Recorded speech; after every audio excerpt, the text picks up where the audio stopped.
प्रधानमंत्री मोदी आज सुबह 9 बजे यूपी और उत्तराखंड के सांसदों के साथ नाश्ते पर करेंगे चर्चा। बैठक में केंद्रीय गृह राज्य मंत्री अजय मिश्रा टेनी भी मौजूद रहेंगे। वाराणसी में आज दिव्य काशी भव्य काशी कार्यक्रम। पीएम मोदी सुबह 10:30 बजे वीडियो कॉन्फ्रेंसिंग के जरिए महापौर सम्मेलन को संबोधित करेंगे। 150 महानगरों के मेयर जुटेंगे। बीजेपी शासित राज्यों के मुख्यमंत्रियों के अयोध्या यात्रा के बाद अब 150 महानगरों के मेयर भी जाएंगे रामलला की नगरी। काशी में सेमिनार में शामिल होने के बाद कल अयोध्या पहुंचेंगे।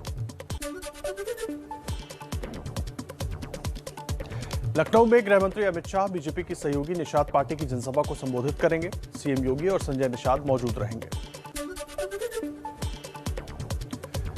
समाजवादी पार्टी की विजय रथ यात्रा जारी। पार्टी अध्यक्ष अखिलेश यादव आज और कल रायबरेली में कई जनसभाओं को करेंगे संबोधित। हरियाणा विधानसभा का शीतकालीन सत्र आज से होगा शुरू। 21 दिसंबर तक चलेगा सत्र। कोरोना से जुड़ी समस्या आने पर तत्काल फैसले का भरोसा। कोरोना से मरने वालों को मुआवजा देने के मामले पर सुप्रीम कोर्ट आज आदेश देगा। सभी राज्यों को गुजरात की तरह पोर्टल बनाने का मिल सकता है निर्देश। कोर्ट ने कहा था ज्यादातर लोगों को पता ही नहीं है कि उन्हें मुआवजा कौन देगा। पेगासस मामले की जांच के लिए पश्चिम बंगाल सरकार के आयोग बनाने के मामले पर सुप्रीम कोर्ट में सुनवाई। कल याचिकाकर्ता के वकील ने बताया था कि कोर्ट की तरफ से कमेटी के गठन के बाद भी आयोग काम कर रहा है। दिल्ली में स्कूल खोलने पर आज वायु गुणवत्ता प्रबंधन आयोग लेगा फैसला। दिल्ली एनसीआर में प्रदूषण के चलते स्कूल काफी समय से बंद हैं। निजीकरण के विरोध में बैंकों की देशव्यापी हड़ताल का आज दूसरा दिन। United forum of bank unions के मुताबिक हड़ताल में सार्वजनिक क्षेत्र की 4000 से ज्यादा शाखाओं के 25,000 अधिकारी और कर्मचारी शामिल। दिल्ली में आज बढ़ सकती है मरीजों की परेशानी। रेजिडेंट डॉक्टरों के संगठन फोर्डा ने सभी अस्पतालों में हड़ताल का ऐलान किया। ओपीडी और इमरजेंसी सेवाएं बंद रहेंगी। कुछ और खबरें देखते हैं फटाफट अंदाज में।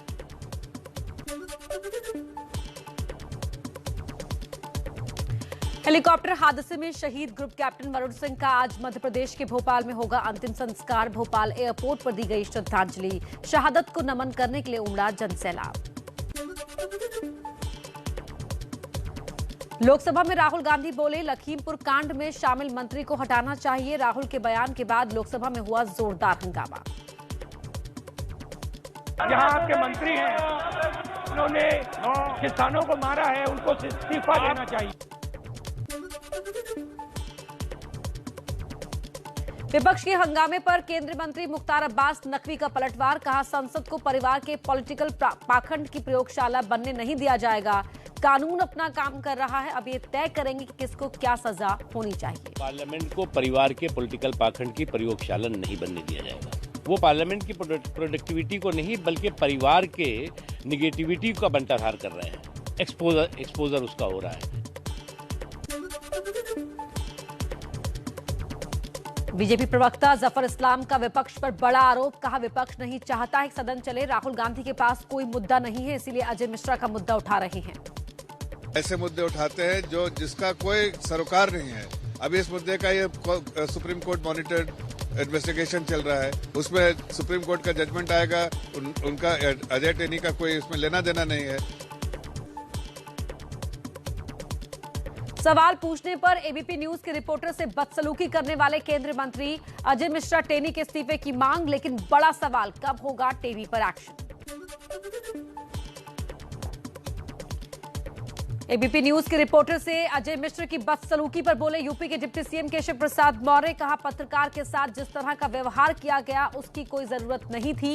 ये मेरी समझ से परे है। एक अलग स्तंभ है, हमारा चौथा स्तंभ है लोकतंत्र का, तो उनका पूरा सम्मान है, आदर है। कहीं कोई भूल चूक कोई किए हैं तो वह मुझे लगता है वो अपना स्पष्टीकरण देंगे।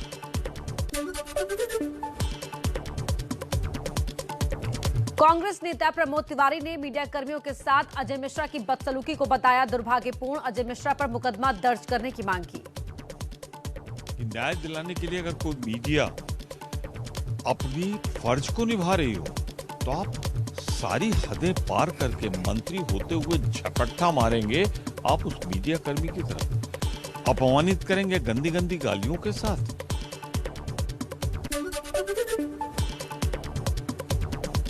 शिवपाल यादव की पार्टी का समाजवादी पार्टी से होगा गठबंधन। चाचा शिवपाल के घर जाकर भतीजे अखिलेश यादव ने की मुलाकात। अखिलेश ने चाचा के साथ तस्वीर ट्वीट की। चलिए अब कुछ और अहम खबरें आपको दिखाते हैं तेज रफ्तार में। एबीपी न्यूज सी वोटर के सर्वे के मुताबिक चुनावी रेस में बीजेपी सबसे आगे, लेकिन लगातार बढ़ रही है अखिलेश यादव की लोकप्रियता।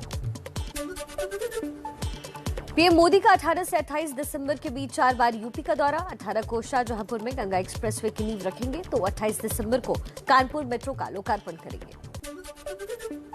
वाराणसी में बाबा विश्वनाथ का प्रसाद बांटने के लिए बीजेपी का घर घर प्रसाद वितरण अभियान शुरू हुआ। पार्टी के क्षेत्रीय अध्यक्ष घर घर जाकर और सड़कों पर आने जाने वाले लोगों को बांट रहे प्रसाद। दिल्ली के सीएम अरविंद केजरीवाल का श्री मुक्तेश्वर साहिब में बेतुका बयान। कांग्रेस को कहा Indian national circus. CM Channi पर भी साधा निशाना। पंजाब के गुरदासपुर में रैली के लिए पहुंचे सीएम चरणजीत सिंह चन्नी। पंडाल खाली होने की खबर सुनकर हेलीपैड से रिश्तेदार के घर चले गए। सभा स्थल पर खाली पड़ी थी कुर्सियां। गोवा विधानसभा चुनाव के लिए कांग्रेस ने जारी की पहली लिस्ट। 8 उम्मीदवारों के नाम की घोषणा की गई।